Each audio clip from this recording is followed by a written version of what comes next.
Welcome to Beyond the Gimmick. It is your boy Trail Pain, and I'm coming back at you once again, and I am sitting down with White Trash. Say hello. Hi, folks. I'm a very tired and hungover Johnny White Trash. I am tired, but not hungover. Hungover isn't in my vocabulary. Don't See, drink people, some. this is what we do for you, people. Anyway, we're sitting here, Hell in a Cell ended like 15, 20 minutes ago, some shit like that. So we're gonna touch upon that real quick in this, shorter episode of Beyond the Gimmick, because yeah, we're definitely not gonna be going no hour and shit. Too fucking tired. I need to go ahead and get some food in me, lay the fuck down. Yeah. But, okay, hold on, let me bring up my little cheat sheet. That way I can remember. I don't know, I'm drinking this Mike's Hard Lime. It seems to be putting life back into me. I'm sipping a Dr. Pepper and vaping some Nanaberry. Let's rock it. Bananas. I'm gonna light a man's cigarette over here. Hey. Suck a cock. Oh, shit. Hey, I smoked for 10 years. I was up. I'm smoking cigarettes. You're smoking a fucking sonic screwdriver. If you know what it know, and it's not a screwdriver that looks like Sonic the Hedgehog. But that would be cool, too. Anyway. But yes. Now I want to go on DeviantArt and see if that mashup's out there. Probably. It's fucking probably out there. Alright, so we got the first match. Oh, what, you got something else to say? No. You're right. Let's get down to business. Let's give the people what they want. Yeah, John Cena and Stone Cold on your Nets podcast, right? Available in HD. Yeah, ADHD. Well, yeah, Stone Cold, sadly, because of our schedule, we had to push Stone Cold till next episode. Yes. So tune in next time, where we will have the man himself, Stone Cold Steve Austin. Yes, warning, card subject to change. Yeah, unless we gotta push him again, you know. So we got the first match. We got John Cena stepping out. Actually, I didn't really expect him to come out first, but hey, you might as well kick off that shit with the. Blew my mind. Is I'm like, Cena's out first. Yeah, well, you gotta kick it off with, in the U.S. title matches. Have definitely been some good ass matches here for however long he's been doing this open title shit. Yeah. Excuse me for a second. So he comes out there. Yeah, he don't really say anything. He basically just says, "Let's get to business," and somebody come get some. You want some? And I'm Rick Steiner now. Yeah. If you want some, come get some. This was great. And then Zeb Coulter comes out on his old man scooter. Yeah, that's because a long time ago, the last time you seen Zeb Coulter, Rusev broke his leg. So yeah. But that was like a year ago, so he shouldn't be in the scooter anymore. Yeah. Well, and I'm just kind of sitting there going like, really? Swagger? Yeah, exactly. Everybody's thinking Swagger. Yeah. Because he's an American. Fucking Alberto Del Rio. That was pretty fucking sweet. Just, the whole, oh god, I'm losing my word. The mystery aspect of it. Because I wasn't reading no dirt sheets. I don't know if he was supposed to show up or not, but I wasn't, so, him popping in was awesome. I wasn't paying attention either, so it was a surprise to me. Yeah, so, and especially the way he left WWE. He left WWE on bad terms because he slapped somebody in the backstage or some shit or whatever. Because the person made it was a bunch of bullshit. He made a racist he said mark. Something a little racist, and Alberta's like, "I'm a 6 foot tall heavyweight Latino guy. I don't got to take that shit," and slapped him, near as I can tell. So I guess this means we're not going to be seeing Alberto Del Rio and no Lucha Underground Season 2 or something like that. He's going to come over here. But, alright, so we have Alberto Del Rio versus John Cena, which is a match we've had in the past, but this, we got this U.S. title match. They go back and forth. It's a pretty decent match, but it necessarily didn't last too terribly long. Yeah, they exchange back and forth. Cena does his, flying shoulder tackles, blah blah blah. The old normal Cena routine, right? Yeah. But he gets him up for the attitude adjustment. Del Rio reverses that shit, son, and he gets him. He hit him with the backstabber. Yeah, with the knees the backstabber. That's backstabber. Then super kicked him in the fucking face while he's on the ground and. got the 1, 2, 3. It's definitely a shock, but at the same time, it wasn't a shock because, like we talked in the podcast, I figured, like we talked in the last episode, I figured Cena was going to lose just because he's taking a break off for the moment. So, spoilers, like, you know. This match. I was hoping for Daniel Bryan, though. You got my hopes up, man. That was your fault. Yeah, I know. I do that all the time to myself. I'm like, wouldn't it be cool if... And Hulk Hogan came back and challenged for, U.S. title. He ain't coming back anytime soon. I'm gonna kind of say this about the whole pay-per-view, get it out of the way. I didn't really see a bad match. I thought missed like a match good. and a half. So the match and a half that I missed, I can't say anything really about, or pretty much the match in 3/4. As a wrestling fan who has an internet connection, I can nitpick, and there's some stuff to nitpick. But overall, just when you hear me talk, just know I'm nitpicking. I thought every match was good. Yes, everything I've seen I like. So yeah, we get down to the next match, which is the Hell in a Cell with Bray Wyatt and Roman Reigns. And I didn't care for this storyline. I didn't care for anything about this going in because they just put Roman Reigns with Bray Wyatt because everybody was hating Roman Reigns and they didn't want him to be the world champion and do all this shit. Even though it seemed like WWE had plans for him going like that, they just had to switch his route real quick. So I didn't really care for the storyline going in, but I love the match just because I love weapons, I love hardcore, I love brutality, and these two dudes definitely went at it fucking rough and messed each other up in quite a good bit. Singapore Cage, man, they definitely don't feel good. Yeah, no, this match was a good match. I like their storyline on paper.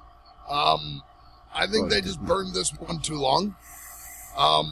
And the one clip I wish they would show in these little, what do they call them, vignettes before the match.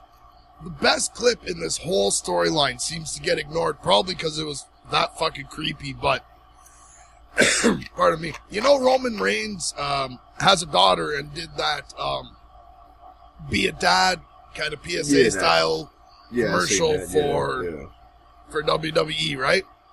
Yeah. And in the commercial, he does the I'm a Little Teapot Short and Stout song with his daughter. And then at one point, Bray Wyatt had like a printout, like a screenshot photograph of that fucking commercial. And in his creepy way, he just like stares at Roman, stares at the picture, and he's like, I'm a little teapot, short and stout. And like he does that song, and I'm like that was, to me, that was old school WWE doesn't care who they piss off style promo, and it just got ignored. That's, again, nitpicking. Something good happened. Was that on Raw or SmackDown? They didn't highlight it enough. Sorry, go ahead. Was that on Raw or SmackDown? I don't remember that. Again, it might have been SmackDown. If it was SmackDown, I definitely don't remember. I usually don't watch SmackDown. Yeah. Too busy. I have. I don't often, but I have. Well, I mean a lot. Yeah. I think that happened when I had, like a month straight off work with a kidney stone, so I actually had time to watch all this shit. Yeah. I feel you. Pardon me. But overall, I love the match. Just that you got table bumps, kendo sticks, fucking the chin. You got the cage being involved. They did have some fairly convincing table bumps too. Like, yeah. Well, the every ending table was they the went spear. Through, they went through hard, where it was just like, poof, we're through the table. Yeah. And then you got people going through tables right before the Dudleys come out. Come on, man. What's up with that? I thought that was what's weird. Up with that? Some why hurricane are you guys doing the table gimmick that hard? Yeah. At least let's one just take a second to go beyond the gimmick. it's like, fuck you, did Dudleys. Fuck. But overall, good match. Again, I'm a fan of hardcore, anything brutal, or just, so. Yeah, and it was a throwback to the old days, and that felt nice. If it's a Hell in a Cell match, it should be like that. Why you just go have a Hell in a Cell match where you two just stay in the ring the whole time and just have a normal match? Like, same with the cage match. If I'm not seeing blood in a cage, I'm like, what's the point? The old school mentality, man. Speaking of blood, there was definitely some blood at this pay-per-view. We'll get to that. Yeah. We're not there yet. Alright, so, no. So, next we got, the New Day and the Dudley Boys, which I'm loving the New Day, but sadly, one of the members could not be here today because of a trombone accident. Oh, God. When Big E was talking, he had me howling. And one tromboner.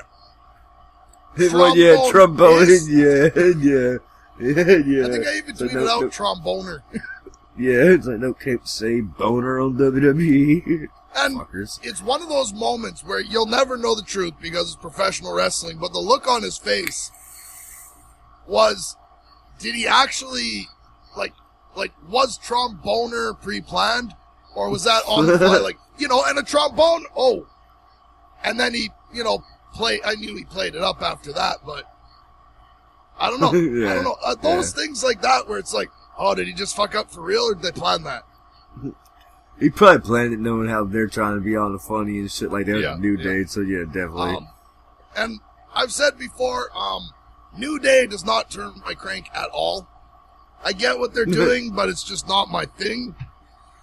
Pardon me. Jeez, again, apologies, hangover, whatever. Yeah, Big E says that he's gonna 3 days worth of pizza in me too, so, I came home from work tonight and I'm like, I feel like shit. I feel like I should eat something healthy, but there's leftover pizza, so good enough. Yeah, Big E said he was going to play the bass, but he's going to play the bass drum on Bubba's belly. Kofi says it's going to be like the Caucasian Kamala. What the fuck? Kamala's missing both legs right now and hates WWE because they're not helping him. Yeah. Yeah. Not just that, but there was, the Big E's little dance moves and all the little mannerisms that they did back and forth. And like I said, it's not often I'll say this, but I was really happy with this New Day match. Again, my problem with the New Day is not their talent. I had to leave. I had to leave for a moment right after they promos. So I didn't actually get to see this match because this is when all the bullshit was going down with some family stuffs and I highly recommend go back and watch this one. Oh yeah, totally. Yeah. I plan on going back at least definitely watching a few of them because I missed that one. So it was a flat out. I hate the term sports okay, so the New Day won? See, I didn't even know the New Day won. I'm looking at the cheat sheet right here. Oh, yeah. The New Day won, but, no, you gotta watch this. All the shenanigans and hijinks. Well, yeah. No, this was a great match. It was, when people talk and they call it sports entertainment, to me, that is, okay, I understand. That is sports entertainment, and it was great. It was, because there was more to it than just the athleticism. There was the showmanship. There was the presentation. They fucking knocked that out of the park. Honestly, no, I can't. It was probably my third favorite match of the night. There's only 5 matches, wasn't there? I think there was 7. Something like that. Yeah, some shit like that. Yeah. Before we go any further, the pre-show match. Sorry? Did they win clean? No. Of course not. I didn't think so, but I had to ask. That would have been funny if they did. But this was... It was great. It was honestly and truly... It kind of felt more like watching a 90s match than watching one from today. It honestly seemed like when you watch this, get back to me and let me know. I honestly think we could have saw damn near the exact same match between the Dudley Boys and Edge and Christian back in the day. It was that kind of, it was just a throwback. It was great. That's what's up. I definitely plan. I'll go watch it. And maybe the other match I missed, and definitely gonna go back and watch the next one. The next one that's the next one I missed. The fucking Divas match. I walked back in the door. That fucking match. It was good. You liked it? I mean, was it the greatest match I've ever seen? No. Was it as good as Sasha and Bayley? No, but it's gonna take Sasha and Bayley's matches are up there with Trish and Lita, so you're gonna not be able to top those, but Charlotte and Nikki Nikki, to me, tonight, was a wrestler. Bro. You know what I mean? Yeah, usually I'm not liking her in these situations, in these matches. I mean, they've... Oh, God. I'm gonna sneeze. No. Don't do it, man. Oh, and the screen's not in front of me. I can't mute it. Okay. Think about Pepper. I think I sucked it back. Okay. Pardon me. No, honestly, like, this match to me was just Nikki Bella, as in the old guard, showing up and proving, oh, by the way, we can fucking wrestle too. You know, like, because the last crop of divas has the reputation of not being able to wrestle as good as, like, you know, and it's like, no. Put them in a match. Give them enough time, because it felt like a long match for divas, and no. Women's wrestling, that's what I want. That's why I give that my second best match of the night. I thought it was... Yeah. Again, it's hard to say, like, you know, was it the greatest match I've ever seen? No, but there was something about it at that time, at the way they did it, yeah. Alright, I'll definitely go back and check that bitch out, too. Let me know what you thought. That's what's up. Yeah, so after that, you had, the World Heavyweight Championship match, right? Seth Rollins and Kane, was that? Oh, is that right? Yeah. Yeah, that's, Demon Kane. So I'm just now noticing that the World Heavyweight title went on right before the Intercontinental title match. What the fuck? Yeah, I was whatever. Surprised when I saw like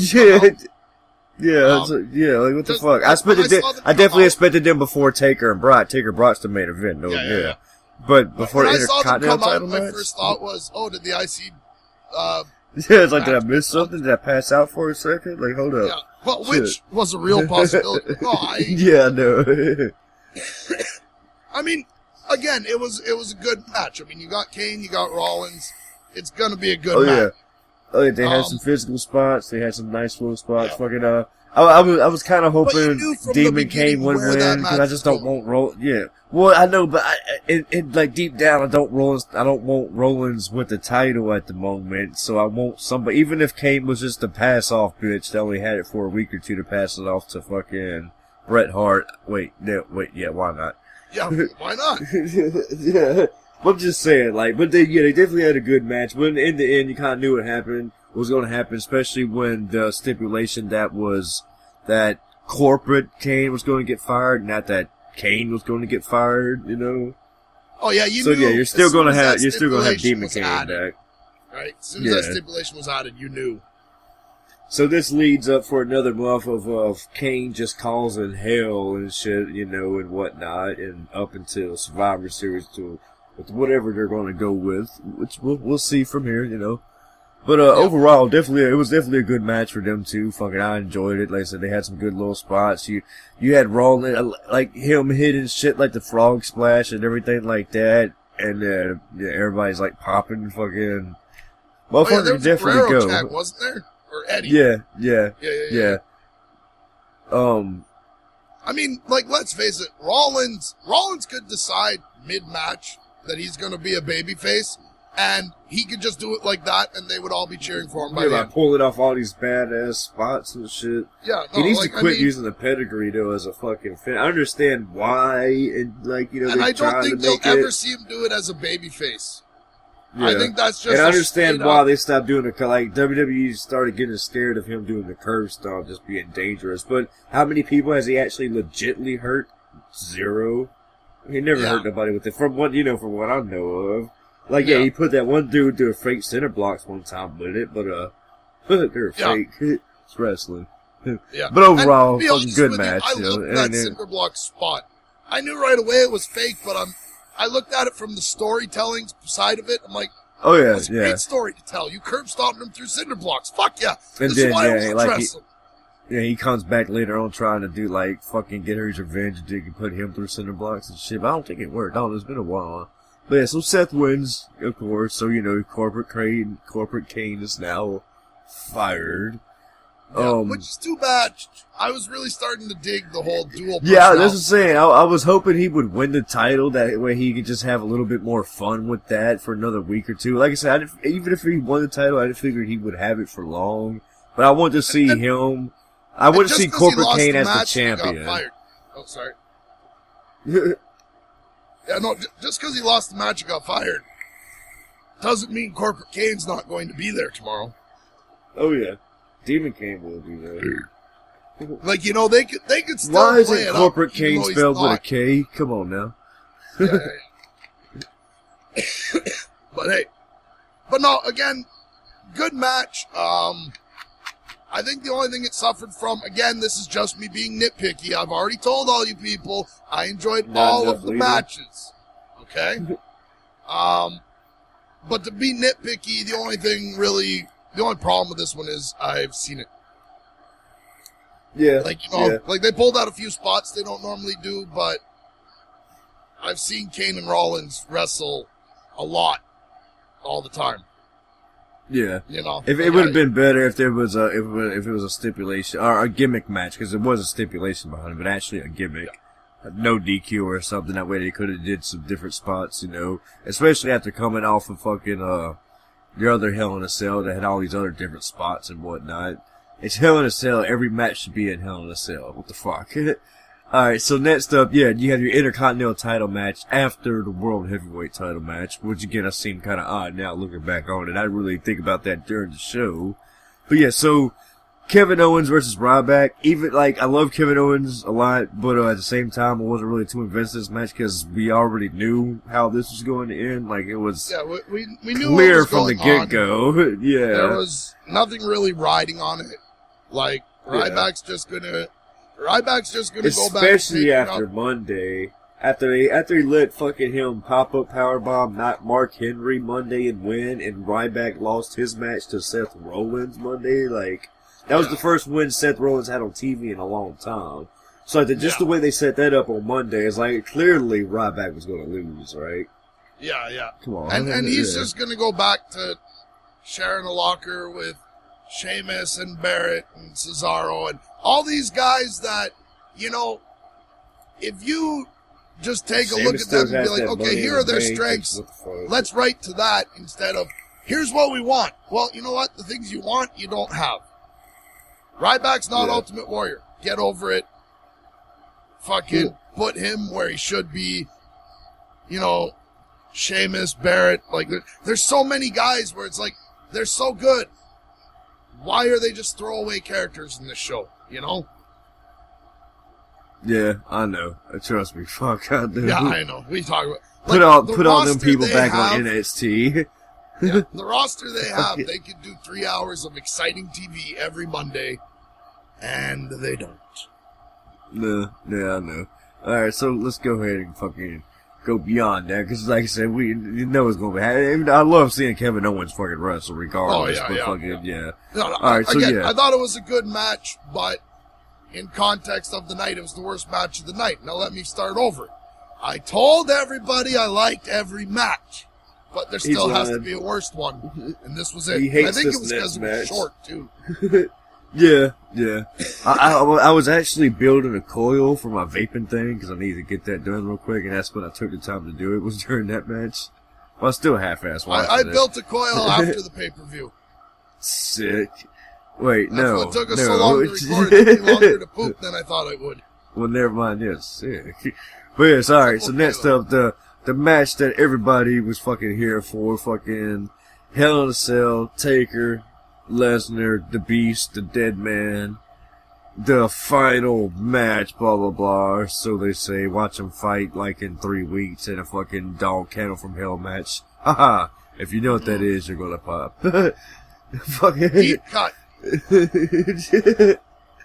But, so, yeah, I from the get-go, I already figured that we're gonna see blood just because it seems like Brock Lesnar likes busting himself open the hard way for you guys. Oh yeah, he knows how to do it.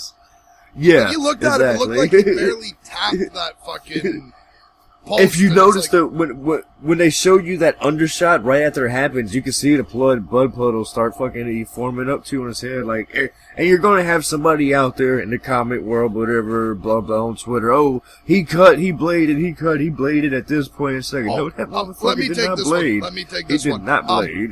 Blading happens on the forehead. Brock Lesnar was bleeding out of the top of his head. Yeah. See the difference? And then that next time he got his eyebrow fucked up with the fucking stairs. But anyway, so yeah, motherfuckers start off strong and hard. You know, they go back and forth. Fucking, these two dudes are beasts. They're gonna be stiff as hell. That's why I love seeing Lesnar in a match. That's why I don't see why this old dude keeps having matches with this motherfucker. He's getting just fucking beat up regardless just because of how stiff this dude is. So even if he just hits you a few times, like, it's gonna fucking hurt. And these dudes are stiff as shit, yeah, especially Lesnar. Well, so yeah, definitely gets real physical. All the MMA style attacks they did. Yeah. You know what I mean? Yeah. And commentary was selling it too. Oh yeah, you know, Undertaker's the best pound for pound stand up striker. It's like, bitch, you're in the wrong fucking arena. Pound for pound striker.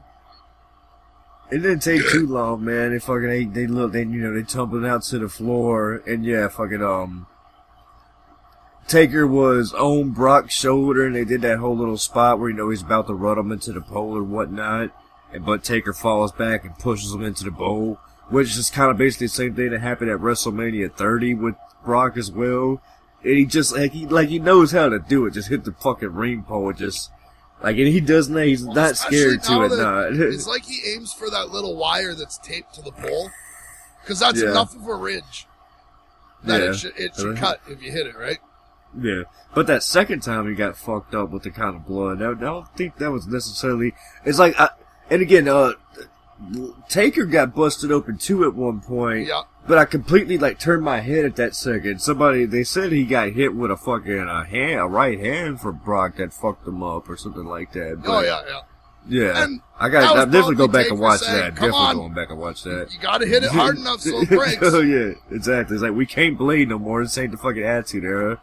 And they're not gonna bitch at Taker and fucking Brock for having blood when there's not supposed to be any blood. Well, this is something that clearly keeps happening in every Brock Lesnar match. Like, every Brock Lesnar match, somebody's bleeding. Not just that, but these fuckers Lesnar are doesn't stiff. care. Oh no, he does not give a fuck. He's a special attraction. The man looks awesome covered in blood. He looks like a fucking Viking warrior.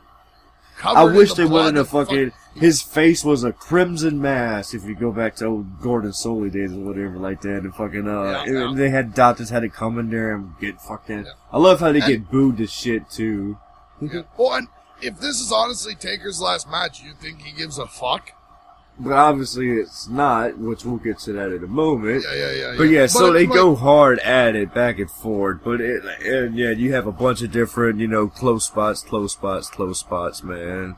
These fuckers. At one point, Brock picks up a chair. He's like he's about to hit him in the head.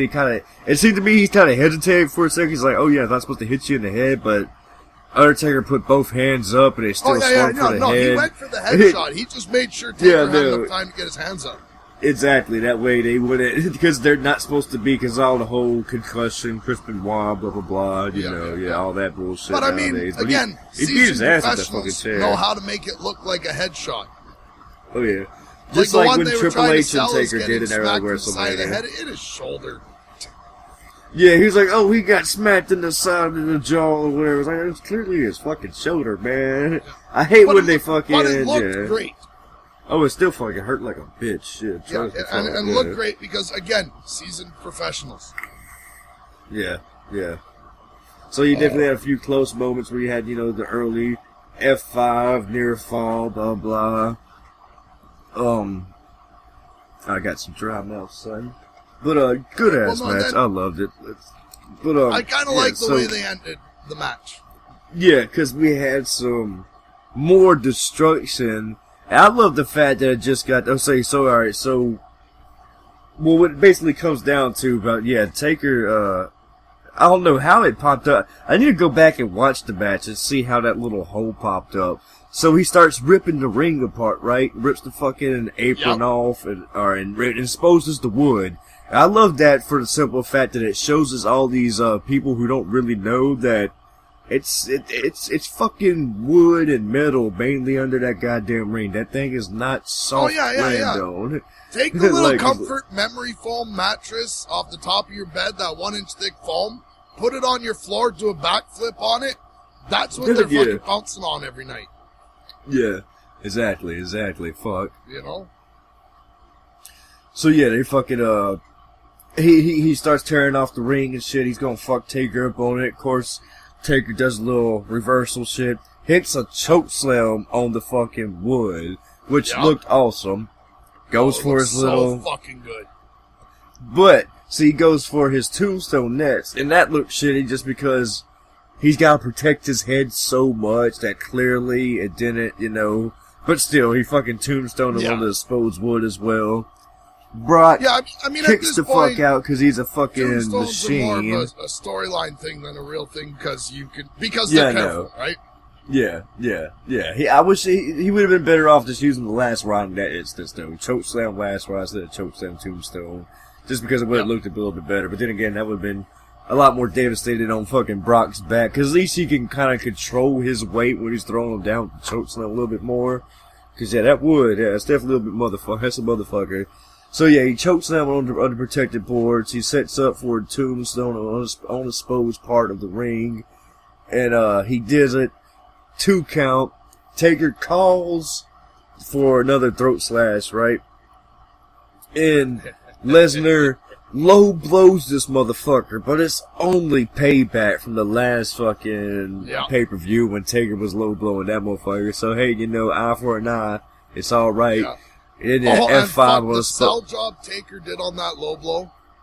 Yeah, he sold the fuck out of it. Yeah, but Brock probably stiffed the fuck out of his nuts too. I hope he was wearing a cup, shit. Well, Brock definitely used the power. Yeah, well, I'm thinking because Taker sold Lesnar sold his nut shop pretty good too. I'm thinking they fucking sacked each other for reals. Oh man, even if you have a cup on, you get hit hard enough. That cup, man. Then if you get pinched by your cup, I played baseball for a good amount of years. It's not. Anybody with nuts knows. I know it don't take much. Anyone with nuts knows that a strong enough wind in the right area could fucking level. Okay, maybe not a wind, but That man, I know who does play. You hit the sweet spot. You don't have to hit hard. Yeah, so he hits he lows blows the fuck out of him, then hits the F5 on the exposed part of the mat, sort of, he kind of missed it a little bit, but then, Brock with the 1, 2, 3, which in the long run I kind of figured Brock was going to go over, because at this point, you got the young buck, Taker been passing the torch for him for a while, so obviously Taker believes in motherfucker, he would never have said okay for him to beat him at WrestleMania 30. And Brock needs to become a fucking champion again. Him as a special attraction as the goddamn champion. I love that shit. Overall, though, all the matches that I did see, it was definitely some good shit. I will be going to watch. I'll go back and watch the New Day and the Diva one. And of course, I'm going to rewatch the Brock Lesnar match because got to do that, son. But overall, definitely a good pay-per-view. I enjoyed it. So Lesnar leaves, right? Okay. I'm about to say, but we're not done yet. Yeah. Well, wait! There's more! There's more. Now, hold on, Steve! We have to finish talking about this before you can come on the show. Alright, so, Paul Heyman and Brock leave, give the ring to the Undertaker like he's supposed to do a veteran. That way he can have his little hand clap in some of these situations, Yeah, and, he can have his Taker's slow. Taker. He can strike his pose. He can Taker's all fucked up. Taker's all fucked up. He's trying to get up slowly but surely. He finally makes it to his legs. Finally makes it onto his legs. And Bray Wyatt's music hits. And so that's from, last WrestleMania, Taker and Bray had a match. Yeah. Going back to that. And so you had the whole fucking Wyatt family, Harper, Strowman, Roman. Yeah, no, Rowan. Is this the first time Rowan was back? That's the first. I hadn't seen him yet. The first time. Yeah, I don't know if they mentioned it. Maybe it happened at SmackDown or something, but he wasn't at last Raw. It was just the other three. Okay. Or it was just the other two. That's the first time that I've seen them all together. Yeah. I'm not gonna lie. That group looks good with a white sheep and a black. Because I was saying, they all need to shave their beards. My little Beards kid's are overrated. but the sheep's mask is white. I'm like, holy fuck, Rowan's back. Yeah, I know. Well, see, the whole time when he was coming out, I was like, there's a fourth dude there. Because, I haven't figured out what was going on. I was like, oh, okay, it's just the whole fucking family. I was trying to figure out what happened, too. But probably at SmackDown I didn't see the black one in the dark. Or the black mask in the dark. Yeah. I just saw the figure keep hovering behind Bray when the other two were beside him. So clearly I saw a fourth kind of shadow. But, it was black. But, So, the whole Wyatt family comes down, surrounds the fucking ring. They start beating on fucking Taker, you know what I'm saying? End up taking Taker out the ring, basically like some crucifix style, and taking this nigga to the back. Preferably for a good old hog tied and redneck party. They're gonna get down and funky with Taker. It's gonna be some ass I don't play know involved. what they're doing, where they're going with that, but I can tell you this. Survivor Series is the next pay-per-view. Survivor Series usually have your big 3-on-3, 6-on-6 tag. Depending on how they go for this, Taker needs to become part of the Wyatt family. Why not? Have no problem. Like, even if, I don't think this is happening, but let's pretend that this honestly was the last time we saw Taker. Taker getting carried off in a crucifix pose. How can you ever have a better ending to that man's career with everything that's happened to him? Him and Stone Cold at WrestleMania 32 in Dallas, Texas. Where would you get an idea like that? I don't know, man. It just pops in my head. Who the hell would come up with an idea like that? I should write for, like, wrestling stuff and whatnot. I've said that but no. Too. Yeah, no, just the way they carried him out, though, they're either going to try to fuck with him hard to make him, do the Survivor Series match, or they're going to try to fuck with him, make him a part of the Wyatt family, like brainwash him, like Sister Abigail got some new potions in the mail the other day or something. Like, I don't know how this works. And then he's going to wear an orange jumpsuit like Daniel Bryan did. Daniel Bryan, he was abducted by the Wyatt family. He had the beard. That was a great storyline. Let Taker grow the Ministry of Darkness beard. Let him just rep that little bitty one. Yeah, there you go. Why not? But overall, I definitely enjoy what I've seen in the pay-per-view. Anytime I get to see Brock fuck some people up and somebody's bleeding, I have a great night. So, yeah, there you go.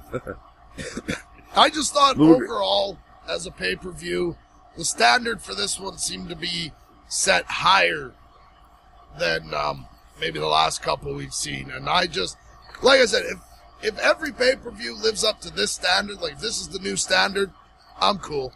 I thought it was a great pay-per-view. Definitely interested to see what they're going to be doing with the Demon Kane and how Brock and Taker's shit's going to go from here and whatnot. Of course, Brock will probably be gone for another month before you see his ass again, but you never know. Maybe he'll be one of the participants in the Oh, hell no, man. Well, again, I don't like it. I like that he's a special attraction. You haven't really had a special attraction since your, like, Andre the Giant days, stuff back then, and so I definitely enjoy that. But we'll get out of here because we're just trying to make this a somewhat short episode, but it's almost 40 minutes. It's like 30 something, so not too bad. Not too bad. To the point. We told you we were going to review the pay-per-view. We did that. We held up our end of the bargain, folks. Yeah, but I'm not going to upload this until the next pay-per-view has already happened. Talk about Tuesday. It's Tuesday. You're taking a sick day on Tuesday. I'm about to say, we're going to have some SmackDown. It's a fucking wrestling game going on Tuesday, son. What else is good? Yeah. 16. That's what's up, son. Yeah, it's not called the SmackDown series. I keep on calling it, I still kind of do that, but yeah, it has been called that in a few games. But it's still the SmackDown series. We got 2K16s coming out. Yeah, I'll be fucking, Now, Payne, are you going to make videos of that game and put them on your YouTube channel, do you think? No, I'm going to make videos of that game and put them on your channel. So yeah, if you want to see all the other Terrible Pain content for next year, and maybe a Stone Cold interview, go over to Johnny's White Trash's channel, available on ADHD. Next week on Beyond the Gimmick, Stone Cold Steve Austin, tell your friends. Yep. And that is another episode of Beyond the Gimmick. As always, hope you guys enjoyed this shit, and we are out this bitch. Later, people. I'm bulletproof until I fly away. I'm riding round up in the sky today. Yo, fuck titanium, I'm adamantium, I'm vibranium. I got a pantheon in my cranium, so I can't be on what they claim I am. I ain't smoked out, that don't mean a nigga ain't loped out. Shades in my frame cost 4,000 pennies. Waking up drunk, trying to hack it at Denny's. Yeah, I get crunk like I'm back in 04, and I stay pumped like I'm sucking 04. That's 4 oxygens, pressurized to the point you can slash in them. That's the face of matter that you'll probably never see.